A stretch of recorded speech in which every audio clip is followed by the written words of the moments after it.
السلام عليكم ورحمة الله وبركاته. ازيكم يا حلوين؟ عاملين ايه؟ يا رب تكونوا بخير. معاكم ايمان عبد الله وقناة متعة الطبخ. يلا هنعمل مع بعض النهاردة الرز المعمر. هقول لكم المقادير اللي انا بعمل بيها وبيطلع معايا مظبوط وجميل جدا ومستوي.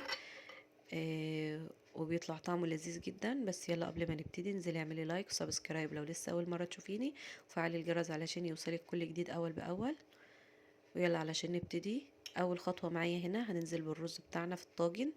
المقادير اللي انا بعملها هنا لكوبايتين من الرز، تقدري تضاعفي الكمية بقى على حسب عدد الافراد عندك.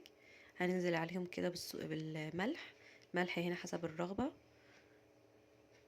وعليهم معلقة كمان من السكر. ضيفيها ما تخافيش، هتفرق جدا معاكي في السوا وفي الطعم بتاع الرز المعمر في الاخر. هننزل عليهم بقى بكوباية من اللبن الرايب.